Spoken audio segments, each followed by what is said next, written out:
What's going on, guys? This is Dave Holman, aka Dynasty Dorks. This is the SGPN Fantasy Football Podcast.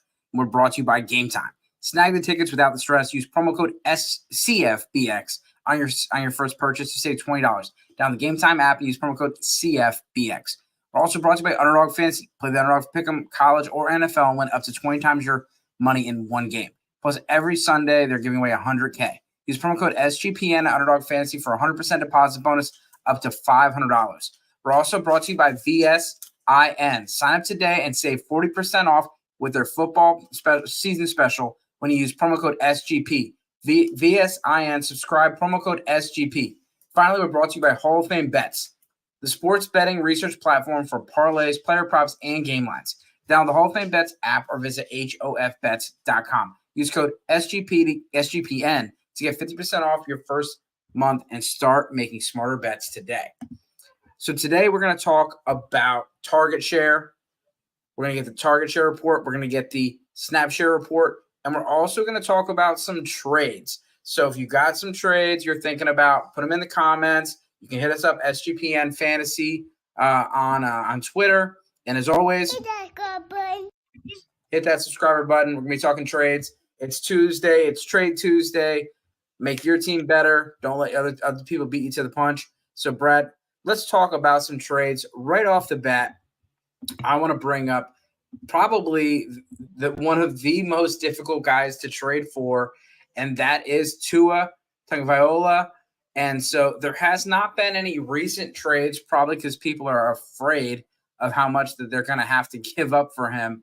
But a trade right off the bat, Austin Eckler, Tua, T. Higgins, for Justin Jefferson, Jared Goff, and a 2024 second. What side would you be on there? I'm on Eckler, Tua, and T side. Look, I get it. You're getting the best wide receiver in the game in Justin Jefferson, especially from a longevity perspective. But there are question marks, as much as people don't want to say there are, around Jared Goff. And when I see the stability and the explosion that is Tua, that we quite frankly shouldn't have been writing off, because we saw it before he got hurt last year and he just picked up in that Mike McDaniel's offense all over again. You get T. Higgins, a guy who's not, in my opinion, super far down from Justin Jefferson. I still think he's a top 12, top 15 dynasty asset at the wide receiver position entering free agency next year.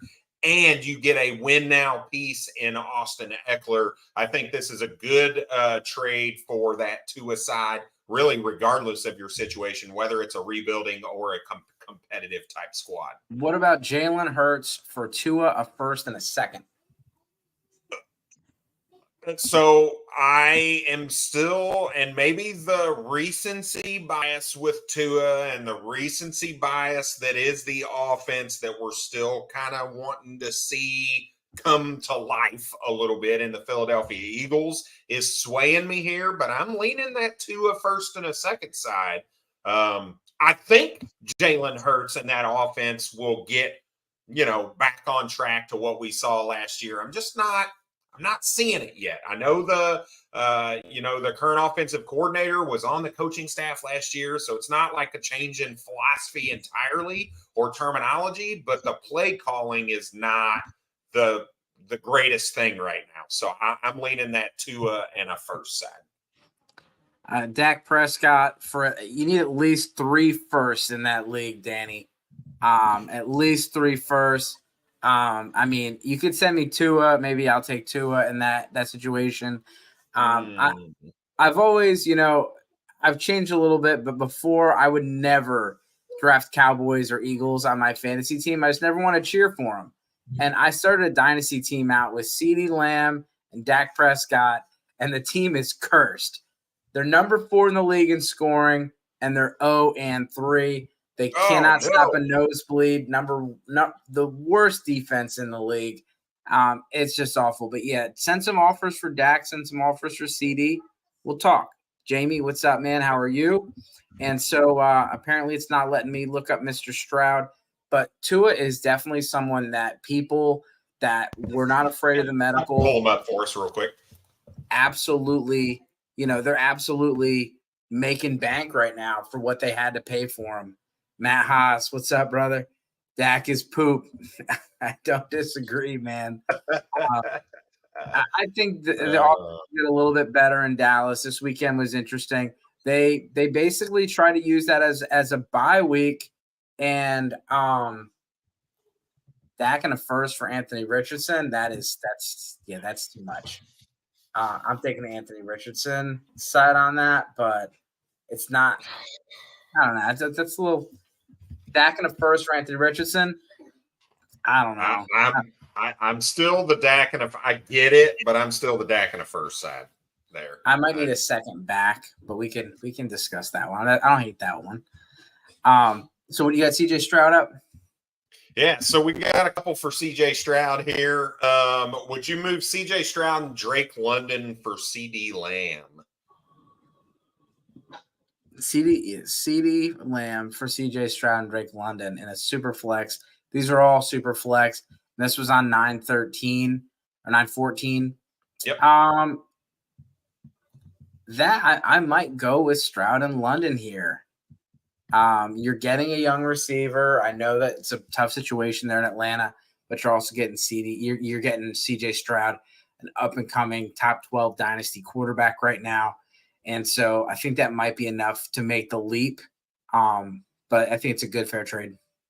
Oh my goodness. If you could pull this off, good on you. CJ Stroud for Rashid Shaheed and a 25 first.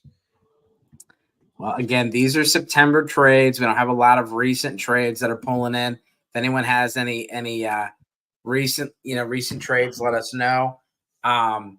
It's tough to see some of these.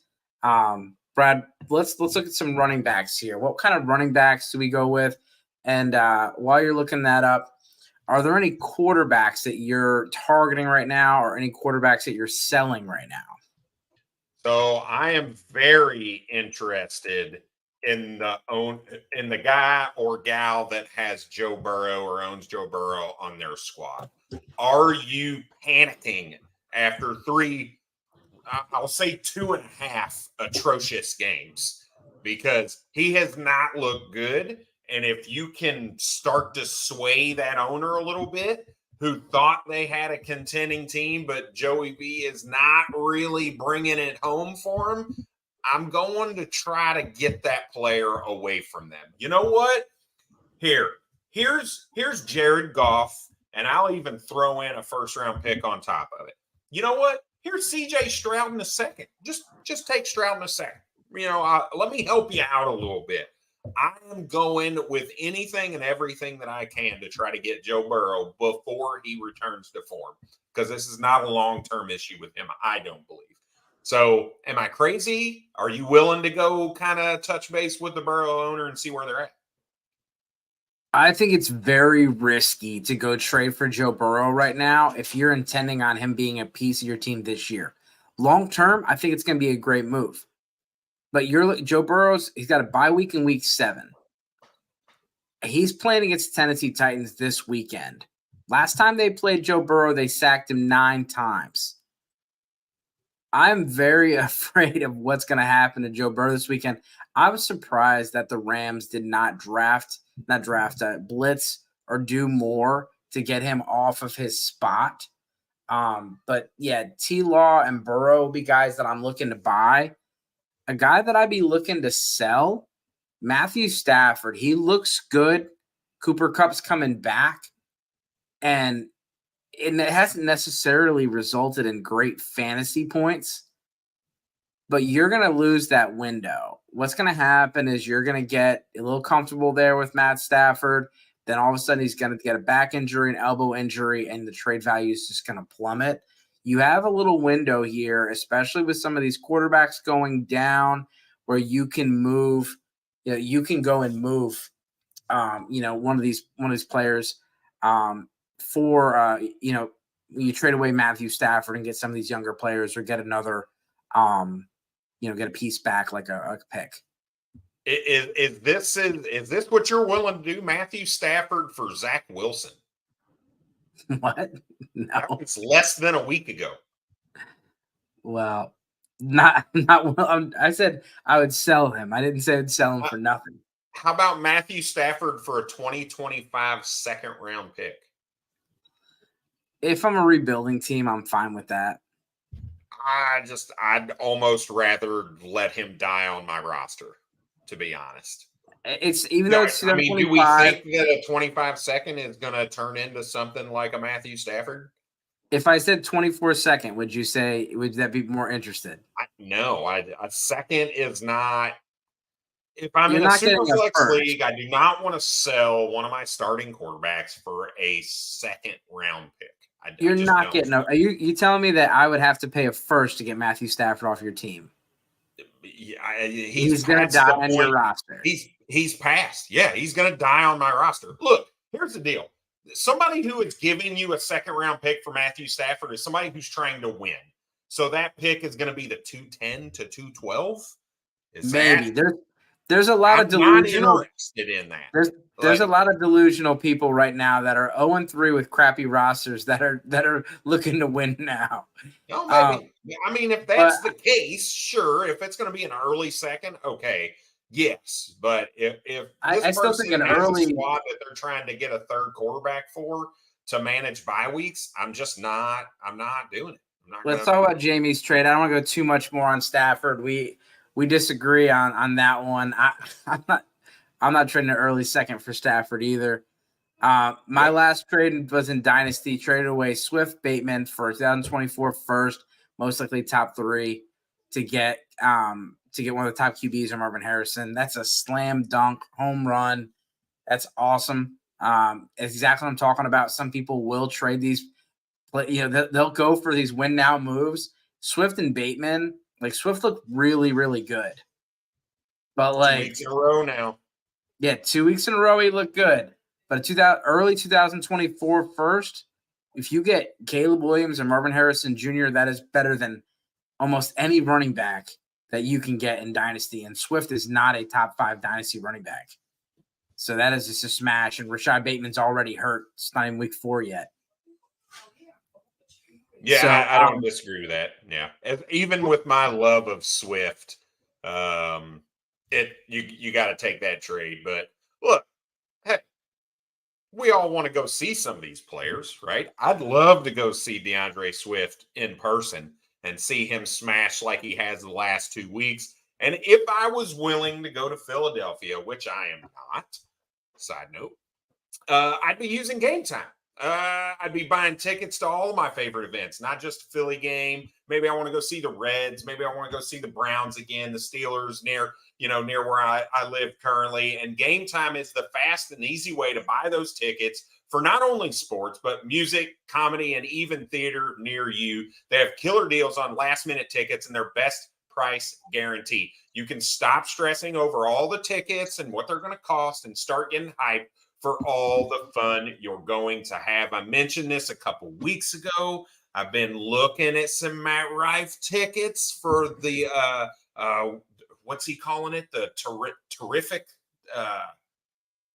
Can't remember the damn name of the tour name now, but Matt Rife, great comedian, guy that I absolutely love. Listen to all of his shorts, any of his stand-up stuff.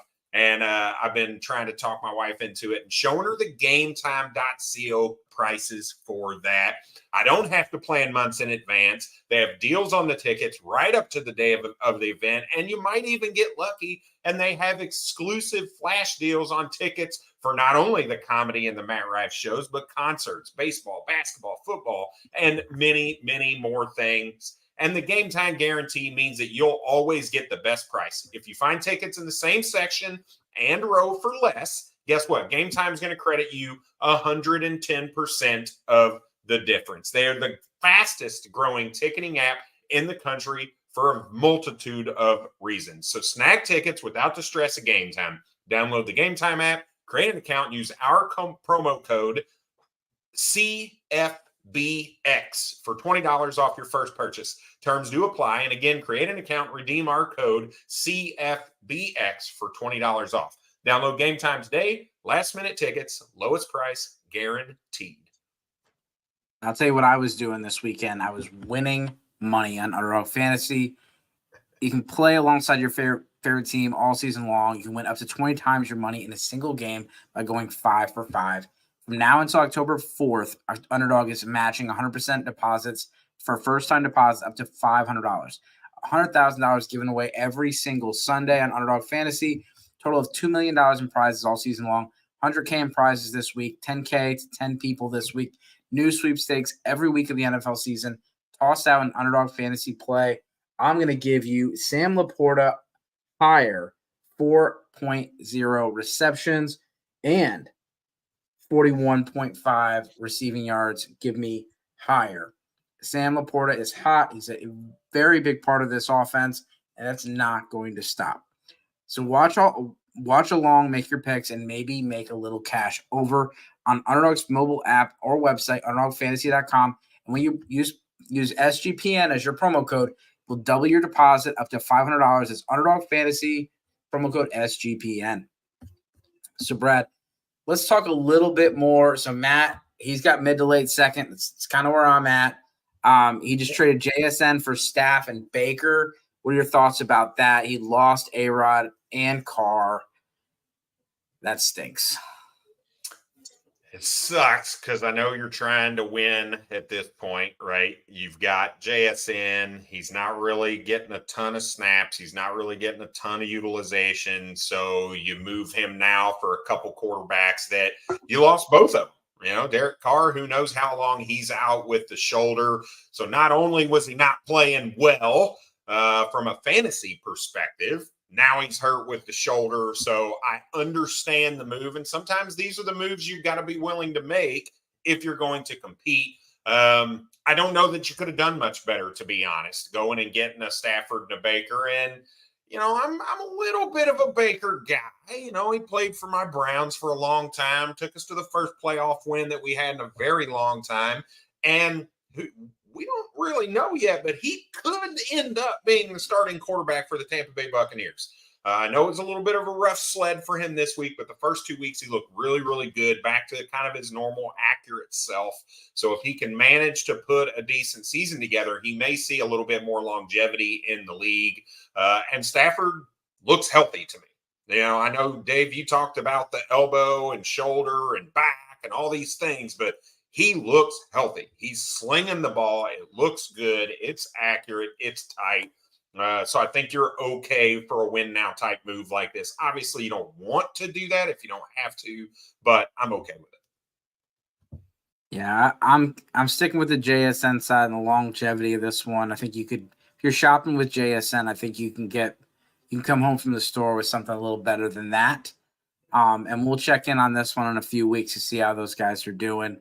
But I understand sometimes you got to trade some pieces when you got to win. I mean, I offered the guy above me, JSN, and a first for Josh Allen in the league. He didn't even answer my message. So it's tough out there. Yeah, I just pulled JSN up just to take a look and see if there's anything around a quarterback. And Anything even if recent? we go back to what's that? Any recent trades? No, I mean, the 18th is the earliest. That was JSN for T. Higgins straight up. You see JSN swapping with some other receivers. I don't see a quarterback until you get down to kind of a 3-for-5 trade down there on the 13th, which is just a little too difficult to go back and forth about. So, yeah, nothing recent to say JSN for a quarterback right now. What about some running backs? Let's talk about those Miami running backs. They were pretty good this weekend. Pretty good? I mean, it was pretty good. It was pretty good. I think it was okay. 4 touchdowns each. It's ridiculous. Yeah. It was a pretty amazing performance. I thought that the Chiefs were going to boat race the Bears in similar fashion, and I just wrote an article. And so, you know, the 4 teams are 0-3, and they're all playing against each other this weekend. And so we got the Vikings and the Panthers, and we have the Bears and the Broncos. Those are the worst teams. Like, the Texans and Cardinals are no longer the worst teams in the NFL. And the Bears have the Panthers pick. The Bears and Panthers are going to be in an interesting spot. Yeah, Musgrave is a stud. This was an absolute absolute great class. Like, we haven't even seen Kincaid take off yet. We haven't seen much from Mayer. I mean, he had a nice catch the other day, but this was an absolute great tight end class. And you usually don't see him pop for 2 or 3 years. The fact they're popping early is a great sign. Yep. Yeah, and Dave, you were all about Luke Musgraves. I was a little lower on him, so you definitely got the win on that one. That's for sure. Appreciate that. Well, so one other thing about Musgrave, if you watch that game, there was a deep touchdown that Jordan Love just missed him on. Right? I mean, it was probably 30 to 40-yard pass down the seam, wide open. He had the defense beat. Like, he was a yard, an overthrown pass away from an absolute monster of a game. It went from that potential to a modest game for the tight end position. So if you can go get him before he pops off, he's one of the guys that I marked on here. He's got he is second highest in yards per route run for the Green Bay Packers right now.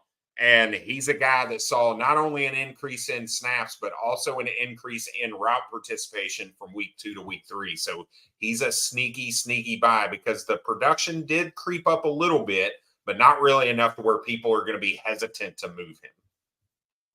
Yeah, I mean, I got him for Tyjae Spears the other day. Just a quick little trade. And so, it's hard to find tight ends these days. And so, yeah, it'll be interesting to see the usage when Watson gets back and Aaron Jones. Those obviously are 2 big pieces to that offense. But Packers offense is not as bad as we kind of thought it was going to be. Yep. So what's Mostert going for these days? I mean, for me, he's probably a guy that you have to keep if he's on your roster, because nobody's going to pay much for him. And so, as much as I want to say Mostert is a sell, he's going to be hard to sell because of his past. What do we got? Yeah, I mean, you have to package him to get anything. You can see Raheem Mostert for a third and a fourth in 2024. Raheem Mostert for a third in 2024. This one's interesting. Raheem Mostert in a fourth for Gabe Davis in a second. If I could pull that off, I'm smashing that. Raheem Mostert in a couple firsts for Saquon Barkley. I don't know if I'd be willing to move 2 firsts plus for Saquon Barkley right now. Dave, is that something you'd be looking to do? You can't trade 2 firsts for any running back these days. It's just such a volatile position.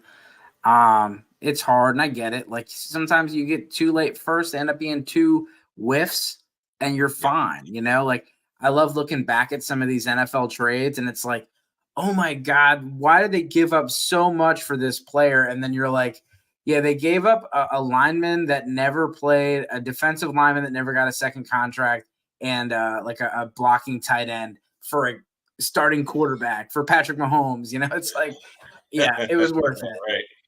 Yep. Yeah, I think another good move on here is if you can package Raheem Mostert with a third to move up into the second round, right? Or Raheem Mostert and a fourth to move into the second round. Go get Musgrave. If you could do that. Musgrave, some of these other guys, well, Quentin Johnston, you're not going to be able to get super cheap right now with Mike Williams landing on the IR, but there are a lot of names like that you could probably go and sneakily get Mostert and another decent piece to go move up the board quite a bit. Would you trade, if you're a win now team, you need a third or fourth running back, would you trade a late second for Raheem Mostert? Would you need a third back to do it, or would you do it without it? No, I would move a late second. This is a completely wrong thing to say. I would move a late second to go get Raheem Mostert on a win now roster. I would like to see something more than a late second if I was the Mostert owner. So, and that's where I'm at right now. I took an orphan that is old and decrepit, and it's not a contending type team. And I've got Mostert on it. I've got Gus Edwards on it. And I got guys offering me a 4th round pick for Mostert. I'm like, I would rather keep him than give him to you for a fourth and get nothing out of it. So, and it's worked out so far. He's been healthy. So just another week of production just makes them a little more willing and a little more, a little more capable of maybe getting a little bit more. So there's that timeline though, that you got to play with. You got to be careful. Last year, Rashad Penny did the same thing, and then all of a sudden I got greedy, and then he broke his leg. And so, I would take a second-round pick now because I know if he gets one injury, that fourth-round pick's going to start looking pretty good. Do you have anybody on your roster in Dynasty that was a fourth-rounder? From this conversation, it sounds like you don't value second-round picks at all. I don't value third and fourth like other people do. If you're in a league with Brad, you're going to need to trade him a late first for Stafford and an early second for Raheem Mostert. And what's going to happen is those guys are going to die on his roster. That's right. Hey, if you want them, pay for them. Otherwise, I'll let them die. It's better that they die on my roster than give away a league-winning type running back right now for what could be the 312. Let me know how you feel on rookie draft day next year. Let me know how you feel when you got Mostert and Stafford on your bench, and I got all the draft picks. Let me know how you feel. I'm trying to trade you for the 312. Yeah. It's like, yeah. Who else do we got here? What about Devon Achane? He had an absolute crazy weekend. I think they said the top 5 or 6 recorded fastest players this year were all Miami Dolphins. The Dolphins look like a straight-up Madden squad. They look unstoppable, and they didn't even have Jalen Waddle. It was just carnage this weekend against the Denver Broncos, Vance Joseph, and then, the next day the Buffaloes got crushed by Oregon. It was a rough weekend for the Colorado fans. What's A-Chain going for, and do we have any recent trades? We got the circle of death right now, so we don't have any offers up on the board at the moment. Let's ask the chat, Jamie or Matt. What would you give for A-Chain right now? I know that some people were pretty bullish and they were taking him in super flex leagues late first, that 111, 112 spot. A lot of leagues he was going for an early second. So I mean, as of now, you're probably not gonna give him away for anything less than what you paid, especially after a 51-point performance. And then the question is, I mean, it's hard to ignore that. And I'll be honest, I was watching a highlight and the sound was off. He looked like Tyreek Hill. And it was disgustingly fast. He was so fast. But, I'm someone that was not very high on him. And so my immediate reaction is to sell. And part of that reaction is he was a healthy scratch week 1. Jeff Wilson's coming back. How are they going to use this? Mike McDaniels has said no one loses their job because of an injury. I don't think you can ignore what he did, and he's not going to go away. Obviously, it's going to be hard for him to do that again. But it's also very hard to ignore that talent and say, this guy is pretty special. Yeah, so a good trade, even though it's a week plus old, is Devon Achane for Puka Nacua. Who would have thought we'd be talking about a trade that involves these two guys right now and be league-winning type players right now, possibly? So what side of that are you on? Because I think that's very intriguing. You see that positional swap a little bit. Would you be on the Puka side? I kind of, you're a wide receiver guy. You value them a little bit more than the running back. So where are you at with that one? Yeah, I like the Puka side on that one. I'm going to take the longevity and security. I think he's the long-term replacement over there to be the number 1 receiver for Los Angeles. And, I can understand both sides, but it's funny because they flip-flopped. Puka was a 3rd or 4th round rookie pick, and A-Chain was a 1st or 2nd rounder. Then they flip-flopped, and now after this week, I had someone DM me and said, hey, what do you think about this trade? And he was kind of like the league was kind of upset about it. Somebody traded a 3rd round pick and A-Chain for Kamara. He said, what do you think about this? It just went down, and we don't like it. And I said, Well, first of all, don't complain about somebody's trade. It makes you look jealous, and honestly, sometimes you can end up looking silly. But I said it looks like somebody really likes A-Chain, and I said he's a lot younger, and Kamara doesn't have a whole lot of value in Dynasty these days. So it was essentially a second and third round pick for A-Chain, who was a late first round pick in a lot of leagues. So I said I'm totally fine with it. And then he messaged me on Sunday night and goes, he knew something. He must have knew something. And I said, yeah, man, I'm sure a lot of people were eating words when they were mad at that trade. You know, Yeah. I had a bunch of league mates mad at me. I gave A-Chain away basically for free in a redraft league. He was my second to last pick, and I didn't draft a kicker thinking I can draft a kicker. I can pick one up off waivers. Then they locked until after week 1. So I didn't know my settings in this vampire league that I didn't even want to join. And next thing you know, I'm having to give away to the vampire a player for a kicker because no one wanted to deal with me. And so I gave A-Chain away for a kicker in a redraft league. I offered Roshan Johnson. He didn't take it, and he came back with A-Chain, and I'm regretting it. But A-Chain get 52 points on his bench this weekend.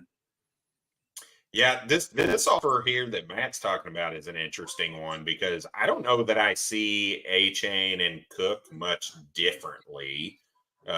They're really close to the same size. I think they're both 190, right around 190, maybe a little smaller than that. They're pass catching kind of guys. A-Chain's got more of the speed than James Cook does. So I actually probably lean the A-Chain side here. Yeah, I think I'm A-Chain regardless of situation on this one. I'll take James Cook. James Cook's the lead in that backfield. You can't say he's on a better offense because you can't be on any, and no team's better than Miami. But he doesn't have Raheem Mostert and Jeff Wilson nipping at on his heels. He's had 3 good weeks. A-Chain's had 1, and I get it. That 1 good week was probably worth about 5. But I like Cook, and I think he's, like Matt said, sustainable. I mean, he's been consistent every single week. You could start him. He's an RB2 every week. Yeah. So hang on a second because I want to look at something. I don't know about the sustainability, to be honest. So if I go, let me sort Roshan and a second for A-Chain. There's a lot of people frothing at the mouth for Roshan. I'll say this. This is something that I've noticed in the Bears game. First of all, we can't always, trust competent coaching and things like that. But be careful when we're watching guys that are playing well at the end of the game. Number one, the coaches put them in at the end of the game, not at the beginning of the game. That's a problem. Number 2, defenses aren't playing the same type of defenses. And I get it. Roshan looks a lot better than Herbert, but I want to see Roshan start the game, play on first and second down in the first quarter so I can get a good comparison. Because when they're playing, they're playing prevent defense in the fourth quarter, it's not the same as the first quarter. And Roshan's looked better for sure, but he's not playing the same, the same snaps. Yeah, it's tough because you got to play that game with him, right? Do you buy him before he starts to get those first quarter snaps and the starts? Or do you wait until you see it a game and possibly be too late and they jack the price up on you? So that's one of those, you got to take it a shot. You got to project what you think and what you see with your eyes. And if you think he's the better guy, and you trust Luke Getsy and Matt Eberflus to be rational coaches, then okay, go get him. I just don't know if I trust the two of them to be rational about the situation. Well, so I'm trying to move him to somebody who believes in him right now, mainly because of that. I just don't know that I trust the coaching situation. I still would buy Roshan Johnson. I think he's a good buy, and I do think that those guys that are not making the right decisions are not going to be making decisions anytime sooner. And they're also going to be they are already have some pretty hot seats. They're going to have to make some moves because their jobs are absolutely on the line right now. Yeah. Like, Chicago Bears had the worst PR week I've ever seen. Like, they got robbed. They literally got robbed. $1,000, or it was $100,000 worth of equipment and things was robbed from the Chicago Bears facility. One of their coaches had to resign. A bunch of weird stuff going on. Then the quarterback is like, it's not our fault, it's the coaches. Then he's like, nah, never mind. It was just like worst case scenario times 10. And then they got stomped on Sunday. Yep. 10 points. They scored 10. Mm-hmm. Mm-hmm. DJ Moore fantasy players are very happy with that hot, stinky garbage touchdown. Yeah, right. Yeah. So if you guys get we've probably gone through enough trades unless you want to talk about Laporta before we go into the rest, but we're going to talk about target share and snap share.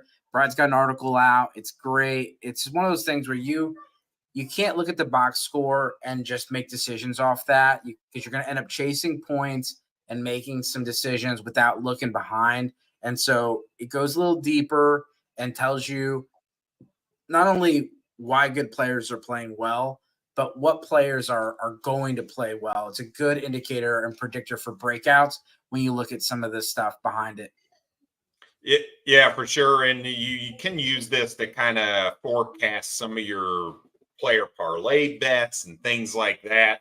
But there's other stuff out there to help you with that. And one of our sponsors is Vision for that. So you can sign up with them and save 40% off of football season special when you use our promo code SGP. So you go to vision.com/subscribe, use our promo code SGP. So it's a pretty cool concept. They've got all of the odds, all of the statistics behind it. They've got player prop bets. They've got spread bets. They've got all kinds of stuff. And our big guys, Sean and Ryan, are in a contest going head-to-head with a bunch of other Vision shows to see who can sell the most subscriptions. So help us out. If you like us, the winning show gets $1,000 Super Bowl future bet. And the best part is Sean and Ryan are going to cut you in on that prize if they win. So step one, go to vision.com/subscribe. Use our promo code SGP to sign up. And then go to sportsgamblingpodcast.com/vision and submit that proof of purchase. Again, if Sean and Ryan win, you'll get to vote on what team to use the $1,000 Super Bowl future on. And if it hits, you'll get an equal piece of that action as well. So go to vision.com/subscribe. Use our promo code SGP. Then again, go to sportsgamblingpodcast.com/vision to submit. And don't forget about Hall of Fame bets. I have an article out about how to use Hall of Fame bets. Win bigger by betting smarter this NFL season with Hall of Fame Bets, the sports betting analytics platform for parlays, player props, and game lines. Research every NFL, NBA, MLB, and soccer bet with historical stats and data. Enter any parlay idea into Hall of Fame Bets, revolutionary parlay optimizer tool to get hit rates broken down by each leg, as well as expected probability for the entire parlay. Sort all the players by hit rate for any bet to learn which players are hot and which picks have value. Stop betting in the dark and join over 30,000 users researching with Hall of Fame Bets to craft more intelligent, data-driven parlays. Download the Hall of Fame Bets app or visit hofbets.com and use promo code SGPN to get 50% off your first month. Start researching, start winning with Hall of Fame Bets. All right. So we'll move into SnapShare. So I've got a few guys I want to talk about. And obviously, you can check out the articles at sportsgamblingpodcast.com. It should drop tomorrow with all the other specifics. But a couple guys I think you should pay attention to that just really, these are guys that haven't hit yet that I think you need to really focus in on from a dynasty perspective. First guy we're going to talk about, Kansas City Chief wide receiver Rashee Rice. Haven't really done much of anything up to this point, but here's the key thing to think about. How many routes are they running? And then do they start to see a little bit of uptick in targets as well? And Rashee Rice has seen both of those. He has seen his target share and his routes run go up each of the first 3 weeks of the season. So it's a guy who's starting to get acclimated. We saw some drops in week 1 from him, but he comes back in week 2, still gets a little bit of work, and then week 3, it continues to go up. Look, nobody knows what the hell's going on with the Kansas City Chiefs wide receiver room. right? Can we trust Tony? Can we trust MVS? Is it Sky Moore? Is it the rookie and Rashee Rice? What is it? Justin Watson again? Like, who is the guy to go for? And I'm going to go with Rashee Rice. He also not only has seen an uptick in targets and routes for each of the first 3 weeks, he actually leads the team in yards per route run.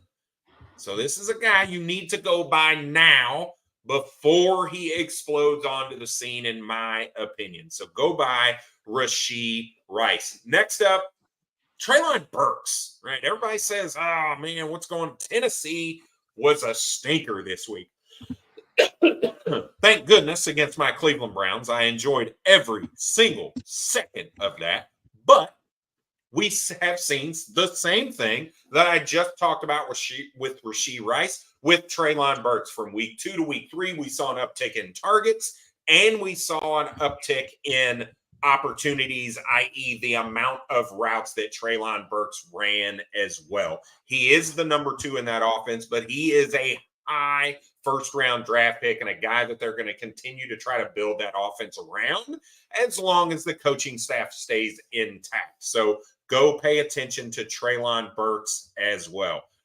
This is the next guy I want to talk about is a deep stash. A deep stash. He was a 4th-round pick in a lot of dynasty leagues, if you even went that far. And if you didn't, then he's likely available on your waiver wire. And that is going to be Demario Douglas, wide receiver for the New England Patriots. Again, another guy that has seen big upticks in routes run and target opportunity. With the New England Patriots, you see Kendrick Bourne, his snaps. He has an explosive week 1. Turns around in week 2, drops to 50%. Week 3, still 50%. Devontae Parker comes in week 2, has a good game, disappears in week 3. Juju is still gone. The only sure thing or the only consistency that you're getting out of the New England Patriots right now is Hunter Henry and Ramondre Stevenson and that really decent, good defense that New England seems to always put out on the field. So where's the opportunity going to go? I'm going to go with the cheapest option in this offense right now. That's going to be Demario Douglas. Again, a guy that we've seen uptick each of the 3 weeks from a target and an opportunity from a routes run perspective. Hey, I love it. Taxi squad. That's what I'm talking about. Probably got him super, super cheap as well. So I absolutely love it. Next up, I want to talk about a couple tight ends. Right? Luke Musgrave, I don't want to skip over because we already kind of talked about him. But hey, if you didn't watch the game, go get NFL Plus. Go watch the condensed game in like 35 to 40 minutes. You can watch the whole game, and you'll see how much he was involved, how much he was open. You'll see that deep bomb that he just got missed on that would have been a long touchdown. This dude is going to hit soon. And then you're not going to be able to afford him because he's a tight end that hits, and you're not going to be able to pay for it. The other one that I like, and we've talked a little bit about him, and I was a little higher on a rookie coming into the team, and that's going to be Dallas Cowboys tight end Jake Ferguson. Same type of situation. Hey, the water's kind of muddy. We saw him and Peyton Hendershot, Luke Schoonmaker, all 3 on the field in week 1. And that has slowly started to normalize where Jake Ferguson is going to be and is trending to be the top option in the tight end room for Dak Prescott, who really enjoys his tight ends and has for a number of years. So he can be a very valuable target for you and really a pretty affordable target if we're really going to be honest with ourselves as well. And then I'm going to put my last stab in for my one true love that I'm going to go down dying. I'm sinking in with the ship here, and that's Antonio Gibson. And I know it's been rough. He saw an uptick in work from week 1 to week 2 to week 3. He saw an uptick in routes run from week 1 to week 2 to week 3. So I'm very curious if he's going to kind of turn into that pass catching guy.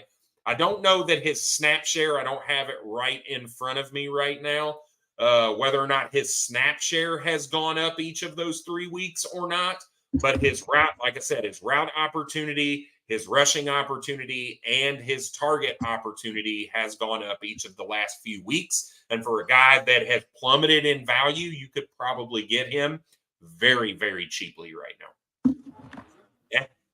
And I get it, Matt. He continues to burn me also because I am probably too much of a truther for him right now. So it's tough, man. It's tough. Yes, it is. Yes, it is. So what are your thoughts on this question here? I would not drop DeAndre Hopkins. I would figure out how to pick up Tank Dell for sure. But I don't think I'm ready to drop Hopkins just yet. Few reasons for that. I'm not sure that we're going to see Ryan Tannehill the entire season. And that doesn't necessarily mean bad things for DeAndre Hopkins, right? A lot of times you see some of these young rookie quarterbacks just hyper target, the guy that gets open, and DeAndre Hopkins can still get open. I don't want to plug NFL Plus constantly, but again, if you go look at NFL Plus, you can watch these games condensed. You can still see that at least in week 1 and 2, DeAndre Hopkins looked pretty good. Week 3 was questionable. He wasn't fully healthy. He's going up against Denzel Ward, who is an incredibly good shutdown corner. So that coupled with the health, I think, is why you saw a little bit of dip in production in week 3. But DeAndre Hopkins in week 1 and 2 still looked like DeAndre Hopkins. The numbers are not there. I get that. But I'm not ready to drop him just yet. So I'll say this. I would not do it, but I wouldn't hate it if you did it. Right now, ECR's actually got Dell above Hopkins 33-40. Yep. So Dell is wide receiver 33 and Hopkins is 40. But here's the move that I would make. Hopkins has name value. So take Hopkins, package him with your quarterback, get a better quarterback. Package him with your tight end, get a better tight end. You got an open spot. Now you can go get Tank Dell. Use the name value. People, especially in your home leagues, casual leagues, not dynasty, they're going to be looking for, those bigger names. They don't care about, some of the stuff that Brad just laid out. They see a guy with a big name and they're going to be like, I'm going to get Hopkins plus Dak Prescott, and all I got to do is give you Justin Herbert. All right, I'll do it. And so, those are the kind of things you're going to look at. Find ways to do that. The other day I had Kamara coming back off suspension. I'm like, I got to move one of these players to make room for Kamara. Instead of dropping a guy, I did a trade where I just added Rashawn Johnson and somebody else to go upgrade, and then I moved Kamara into the spot. And so those are the things that I'm trying to do to be a little creative, get a little bit of an edge versus just dropping a guy straight up for Tank Dell. Love it.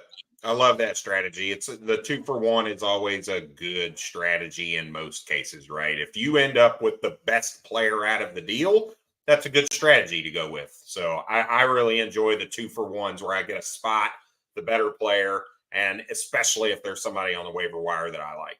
Yeah, and if you need to find room, if you need to find time to buy some time, if you're in a kicker league, what I'll do is I'll pick up Tank Dell, drop my kicker, then go find a way to make this move, and then I'll go get a kicker this weekend when somebody drops to out and I go to slide into my IR spot, or, you make that trade, that 2-for-1, and now you can go do it. But I do that all the time where I don't pick up a defense or I don't pick up a kicker and I'll add an extra piece. And then you can either try to sell somebody and move that way, or you can wait till somebody goes into the out or whatever. And then just don't forget that to pick up a kicker or defense and put them in your lineup. And also, everybody, don't forget there's a London game on Sunday. Early, 9:00. Get her done. Gonna have to get some breakfast tea and some biscuits.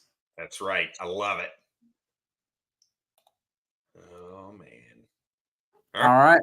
Brad, what else we got? That's all I got from a target share perspective. I don't want to give everything away. Those are the guys I would go look at. Rashee Rice, Treylon Burks, Demario Douglas, Luke Musgrave, and Jake Ferguson. So a couple of things that I'll talk about, some people that I think you can buy. Definitely, and of course, thanks, Jamie. And Ramondre Stevenson. People are going to see all the touches that Zeke Elliott got and all that. Ramondre Stevenson, go acquire him in your redraft leagues. Go acquire him in your dynasty leagues. He is a player that I'm very interested in. And I go and listen to a couple shows today. JJ Zacharyson, go get Ramondre Stevenson. Andrew Erickson, go get Ramondre Stevenson. When two guys that I really agree with say the same thing, I'm going to hop on board with that. And another guy is Zach Charbonnet. Something that was very interesting. Ken Walker was great. But behind the action, you saw a little bit of an uptick with Zach Charbonnet, and you saw kind of a defined role. And he was playing in their 2-minute offense. And so something that was talked about by Andrew Erickson was if you get a role, you get all of it. Because they don't – the reason you're doing a no-huddle offense or a 2-minute offense, you're not bringing a bunch of people in off the sideline. You're not doing a bunch of changes. You don't have time for it. So that's somebody that they trust in, pass protection. They can throw the ball to, and that understands the blocking schemes. Usually rookies do not carry that role for this exact reason. Jerick McKinnon always has that role because of all the things I just laid out. But Charbonnet is obviously earning trust. We saw him get in the end zone this week. He literally, well, maybe he didn't get to the end zone, but he threw a guy to the moon at the goal line. But that's something that is very interesting. I'm not going sell Ken Walker for Charbonnet, but Charbonnet is a guy that you can target in your redraft leagues. If something happens to Ken Walker, his value goes through the roof. And he's going to have, I think, standalone value as an RB3, maybe a fringe RB2. But if something ever happened to Ken Walker, he would absolutely explode. The offensive line is going to get healthier. He's on a decent offense, and he's got some good matchups coming up too. But those are two guys, Charbonnet and Stevenson, that I would target. Yeah, so Stevenson, the data supports what you're talking about also, right? So if you look at a targets perspective, a run percentage perspective, a snap, all of those things are still in alignment and show that Stevenson is the one. So while he did lose from week 2 to week 3, some of the rushing work, he saw a pretty large or substantial uptick in receiving work or in opportunities, I'll say, in routes run. So even though he did lose some of those rushing snaps, he ended up making up for it in receiving snaps. The production just wasn't there. So it may be, keep that in the back of your mind. You obviously don't share that information while you're trying to trade with somebody, but I do think that the data is there to support that he is still the guy.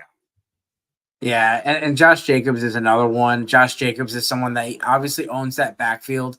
It took him a few weeks to get going last year, but I know he's on a stinky offense, but he owns the backfield.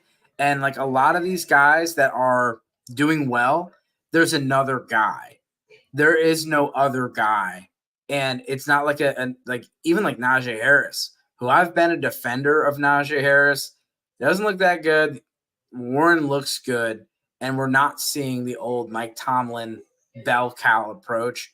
And so, but one thing that we talked about earlier about like with snap counts and everything, another thing to look at is how often are they being used? So like Brad talked about with like route percentage, we want to see tight ends that are out there on every snap. We also want to see tight ends that are participating in routes. We also want to see tight ends and receivers that are getting targeted.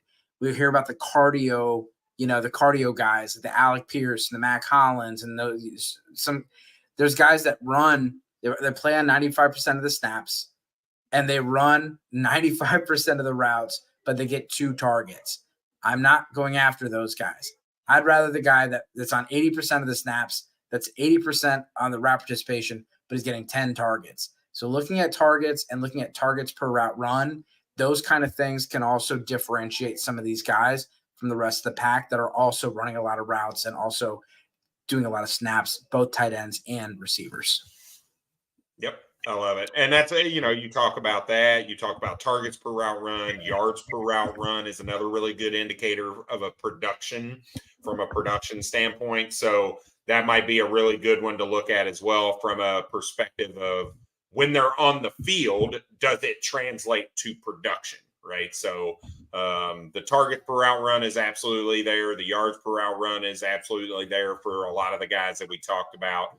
I had one on the list that I ended up taking off because I didn't like the yards per route run. It was a little too low for me. So that is a very good stat to use from a production standpoint. Because I can turn around and show you, look at all the targets that Paris Campbell got. 6 for 6. He got 6 targets, caught all 6 of them. You know what he got? 25 yards. Yeah, it's got to result in fantasy points, and at the end of the day.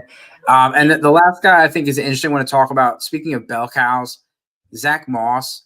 And so Zach Moss appears to be a screaming sell. You have Jonathan Taylor potentially coming back. If Jonathan Taylor gets the kind of usage that Zach Moss is getting, yeah, go buy Jonathan Taylor. And here's why I think you could also hold out some hope for Moss. Jonathan Taylor still could be traded. Yeah.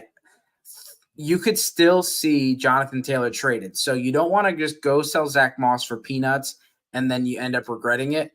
But Jonathan Taylor is an absolute screaming buy because if he comes back and gets Zach Moss's type of workload, absolutely going to be a smashing success. But if Jonathan Taylor gets traded, Zach Moss could be someone that ends up having a pretty good role and being pretty viable if Jonathan Taylor is traded. And then you have both guys, Jonathan Taylor and Zach Moss, are viable. Imagine Jonathan Taylor gets traded to the Baltimore Ravens, where J.K. Dobbins is out, someone like that. What about the Cleveland Browns? And the Browns traded running back to the Colts a while ago. It didn't really work out for the Colts, but hey, thank you for taking Trent. We appreciate it. But I don't particularly want to take that favor back either. So you would take Jonathan Taylor. Let's slow down a little bit because Nick Chubb only tore the MCL. Not as devastating as what we thought it was, which I have no idea how the hell that happened. You talk about a dude that's superhuman like that. If you have not seen the screenshot, don't go look because it's gross. Oh, I haven't looked, but Sports Doc did question that a little bit. So I don't know. They haven't had the surgery yet to get in there, but they're saying that they hope that it's just the MCL based on what they're seeing, but he has not had the surgery yet. I thought the MRI already came back that it wasn't. I'd have to double check that. I might be wrong. I'll double check too. Yeah, I same thing, man. Everyone was spending $90 or $100 on Jerome Ford. I was spending $5 and $6 on Kareem Hunt. I had him on a bunch of dynasty teams. I actually had him on my Scott Fishbowl team. Got Zach Moss was my last pick on my Scott Fishbowl team. Didn't you get Manziel for the Trent pick? You know, if that's true, then maybe it was a fair trade. Ooh, that might have been blind for the blind. That's a good question, Jamie. I'm gonna have to check that out now.